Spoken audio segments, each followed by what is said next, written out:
Professor గారు, గతంలో చూసుకుంటే కనుక పెట్రోల్ ధరలు 50 పైసలు లేకపోతే ₹1 పెరిగితేనే ప్రతిపక్షాలు నిరసన వ్యక్తం చేసేవి, ఎడ్ల బళ్లతో ధర్నాలు చేసేవి, ప్రజల నుంచి కూడా చాలా తీవ్ర స్థాయిలో వ్యతిరేకత కూడా వచ్చేది.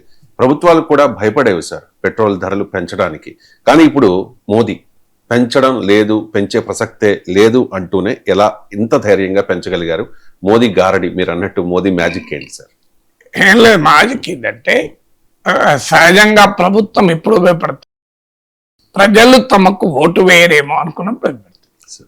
నరేంద్ర మోడీ నాయకత్వంలోని బీజేపీకి ఓటు వేయడానికి కారణాలు ఏంటి, ప్రజలు ఎందుకు ఓటేస్తున్నారు? మీరు అనేక పోల్ స్టడీ చూడండి, ఒపీనియన్ సర్వే చూడండి.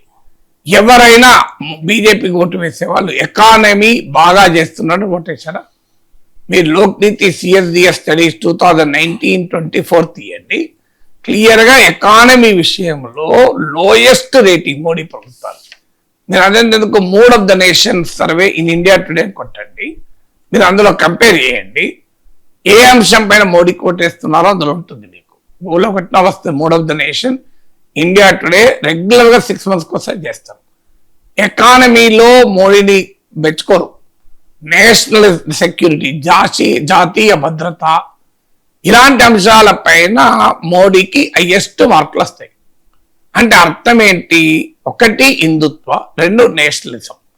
అంటే దేశభక్తి అనే భావోద్వేగము, భారతదేశానికి మోడీయే రక్షణ అనే ఒక వాతావరణము, అది ఆపరేషన్ సింధూర్లు, సర్జికల్ స్ట్రైక్స్, బాలాకోట్ స్ట్రైక్స్, ఒక నేషనలిస్ట్ ఫర్వర్ను పెంచి ఓట్లు పడతాయి.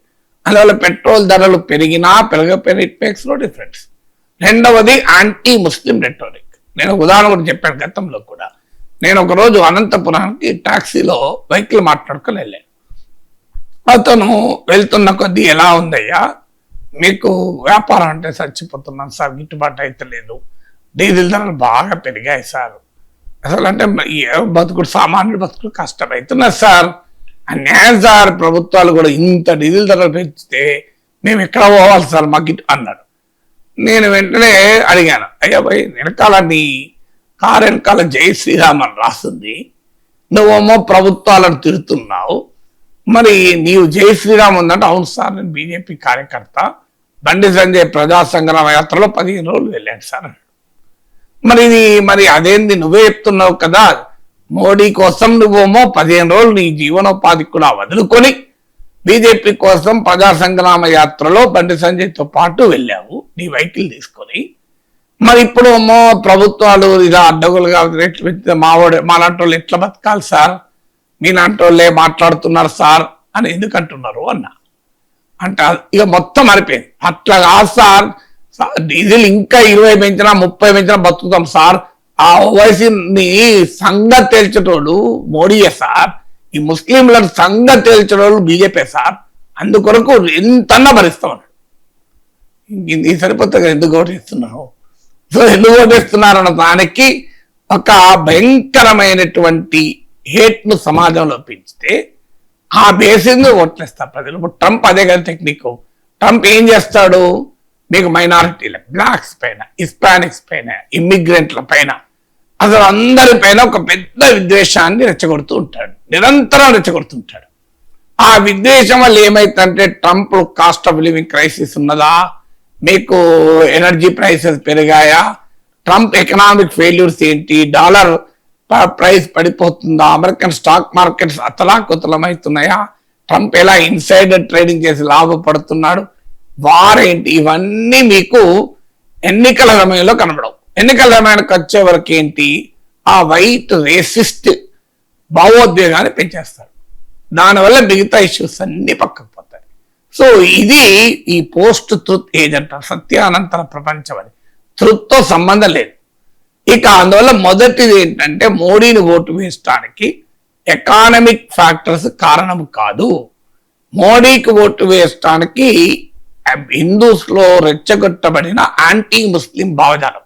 ఇక అస్సాంలో అదే జరిగింది కదా, మియా ముస్లింలు అని ఏమంటున్నారు. బెంగాల్లో శివేంద్ర అధికారి ఏం చెప్పాడు, ఐ వర్క్ ఫర్ హిందూస్ అని ఓపెన్ చెప్పాడు, నేను హిందువులకే పనిచేస్తాను. అందువల్ల అది మొదటి రీజన్. ఇక రెండవ రీజన్ ఏంటంటే పర్సెప్షన్ మేనేజ్మెంట్. మీకు పోస్ట్ ట్రూత్ ఏంటంటారు, సత్యానంతర ప్రపంచం. ఈ సత్యానంతర ప్రపంచానికి ఉండే స్వభావం ఏంటంటే నీవు ఏమి చేస్తున్నావు అనే రియాలిటీతో ప్రజల అభిప్రాయాలు ఫ్రేమ్ కావు.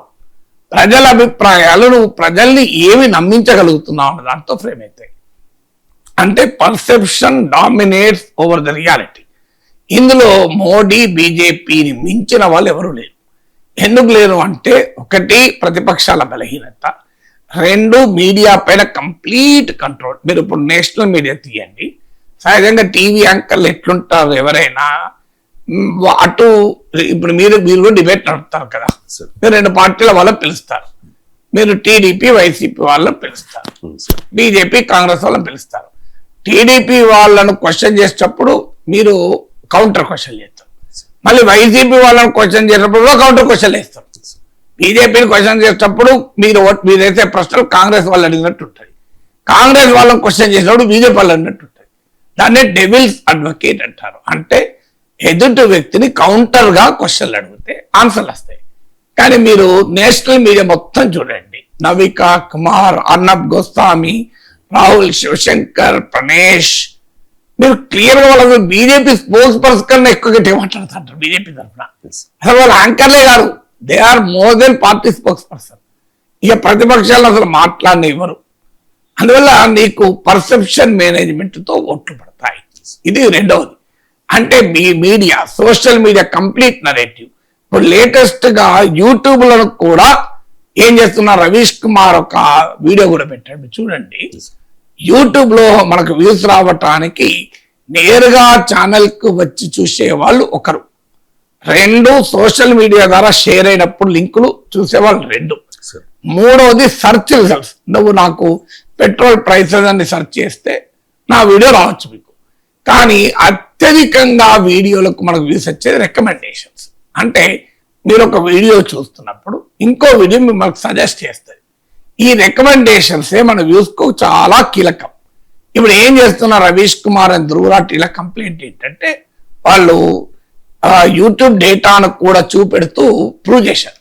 యూట్యూబ్ లో మీకు ఆస్క్ స్టూడియో అని ఏ ఫీచర్ ఉంటుంది, మీరు అడిగారు అనుకోండి, summarise the views for this channel for the last 6 months from recommendations అని కొడితే ఎంత తగ్గిందో చూపెడతారు. మీకు రవీష్ కుమార్ ధ్రువరాటిలో క్లియర్ గా రికమెండేషన్స్ ద్వారా వచ్చే వ్యూస్ తగ్గాయి. ఎలా సాధ్యమవుతుంది ఇది? Unless government manager something. మీరు ఎందుకు సడన్ గా తగ్గుతాయి రికమెండేషన్స్ ద్వారా? దానికి ఆన్సర్ ఉండాలి కదా. సో ఇప్పుడు నేను కూడా వెరిఫై చేశాను, నా దానికి ఏం తగ్గలేదు. అంటే నేను తెలుగు మీడియా కదా, దృష్టి ఎంత తొందరగా పడదు కదా. మీకు రాహుల్ గాంధీ విజయ్ కలిసిన ఫోటో, ఇన్స్టాగ్రామ్ లో వీడియో కంప్లీట్ గా ఆగిపోయింది రికమెండేషన్స్. అసలు ఎవరు పట్టించుకోకుండా చేశారు. అంటే సోషల్ మీడియాతో పైన ఇలా పవర్ఫుల్ నరేటివ్ బిల్డింగ్. అంటే అటు నేషనల్ మీడియాతో దీనికి తగ్గట్టు మన అపోజిషన్, దీనంత వీక్ అపోజిషన్ భారతదేశ చరిత్ర ఎప్పుడు చూడలే. ఆ మోడీని బీజేపీని ఎదుర్కోవడానికి వీళ్ళు సెల్ఫ్ గోల్ వేసుకుంటారు. వీళ్ళు ప్రతిరోజు సెల్ఫ్ గోల్ వేసుకుంటారు. ఈ సెల్ఫ్ గోల్ వేసుకొని బీజేపీకి ఆయుధాలు ఇస్తూ ఉంటారు. సో ఇక రిసోర్సెస్, ఇలా మీరు ఎలక్ట్రానిక్ బాండ్ స్కీమ్ చూడండి, హైయెస్ట్ గా రిసోర్సెస్ ఏ పార్టీకి వస్తున్నాయి? అధికారికంగా, అనధికారికంగా మనం అర్థం చేసుకోవచ్చు, ఎవరు బీజేపీకి వస్తున్నాయి. తర్వాత ఇక అనుకూలంగా మీకు ఈడీ, సిబిఐ, ఐటీ, ఇప్పుడు కొత్తగా election commission Gyanesh Kumar special intensive revision పెట్టి టార్గెటెడ్ గా ఓటర్లను తీసేయడం, ఇన్ని రకాలుగా చేసిన తర్వాత పెట్రోల్ ధర పెంచితే ఏమవుతుందండి? అసలు ఈ పెట్రోల్ ధర పెరిగితే ఎవడో పట్టించుకునే దర్శకులు ఎవడున్నాడు? దీనికి తోడు విషకన్య తీరి, విషకన్య నమూనా అంటారు దీన్ని. మన పాత తెలుగు సినిమాల్లో ఉండే చూడండి, మహారాజును చంపటానికి వీళ్ళని ఏం చేస్తాడు, విషకన్యను క్రియేట్ చేస్తాడు. విషకన్య ఎవరు అంటే, ఒక చాలా అందమైన అమ్మాయికి చిన్న చిన్న డోసుల్లో విషం ఎక్కిస్తూ ఉంటారు. మైన్యూట్ డోసులో కొంతకాలానికి ఆమె శరీరం అంతా విషం ఉండిపోతుంది. అప్పుడు ఆమె విషకన్య అయి హనీ ట్రాప్ అంటారు కదా, అప్పుడు ఆ రాజుకు హనీ ట్రాప్ వేస్తే రాజు ఆ విషకన్య వల్ల చనిపోతాడు. ఇప్పుడు ఈ పెట్రోల్ డీజిల్ అంతే, మొదలు 5 రూపాయలు 3 రూపాయలు పెంచారు 5 రోజుల కింద, 5 రోజుల తర్వాత 90 పైసలు పెంచాడు. నాకు అర్థం అప్పుడే 3 రూపాయలు 90 పైసలు ఎందుకు పెంచలే? 5 రోజుల్లో కొత్తగా 5 రోజుల్లోనే ఆయిల్ మార్కెటింగ్ కంపెనీ తలకిందులు అయిపోయా. మీరు చూడండి, ఏ ప్రొటెస్ట్ లేకపోతే జస్ట్ 1 వీక్ ఆగండి మళ్ళీ 2 రూపాయలు పెరుగుతాయి, మళ్ళీ ఒక 1 వీక్ 15 రోజులు ఆగండి మళ్ళీ 2 రూపాయలు పెరుగుతాయి. అది క్యావియట్ ప్రొటెస్ట్ లేకపోతే, అంటే మీకు ప్రజల్లో బాగా వ్యతిరేకత వస్తే ఆగుతుంది. ఇవాళ ప్రొటెస్ట్ అవసరం లేదు, సోషల్ మీడియా చాలు. సోషల్ మీడియా కనుక పవర్ఫుల్ గా రియాక్ట్ అయితే, ఇప్పుడు నేను మాట్లాడిన ఈ వీడియోలు 10 లక్షల మంది చూశారనుకోండి, 100% పెట్రోల్ ధర పెరగదు. నేను ఛాలెంజ్ చేస్తా. ఎందుకంటే బీజేపీకి ఉన్న ఒక మంచితనం ఏంటంటే they are very receptive to public opinion. అంటే చాలా గ్రౌండ్కు చెవులు పెట్టుకుని ఉంటారు. సో ఇంకా ఏ రాజకీయ పార్టీ కూడా గ్రౌండ్ ఫీడ్బ్యాక్ లో అంత సీరియస్ గా కలెక్ట్ చేయదు సిస్టమేటిక్ గా. బీజేపీ చాలా సిస్టమేటిక్ గా కలెక్ట్ చేస్తుంది. అందువల్ల మీకు పెట్రోల్ ధరలు రేపు మళ్ళీ పెరగద్దు అంటే ప్రజలు పెద్ద ఎత్తున ఆన్లైన్ ఆఫ్లైన్ లో ఈ ప్రభుత్వ చర్యని ప్రశ్నిస్తే ఆగుతుంది. లేకపోతే పీరియాడిక్ గా చిన్న చిన్న డోసులు పెరిగి ఓవరాల్ గా ఒక 20-30 రూపాయలు పెరుగుతుంది. అన్లెస్ గ్లోబల్ ఆయిల్ ప్రైసెస్ ఒక $30 పడిపోతే ఇక పెంచాల్సిన అవసరమే ఉండదు కనుక పెంచారు.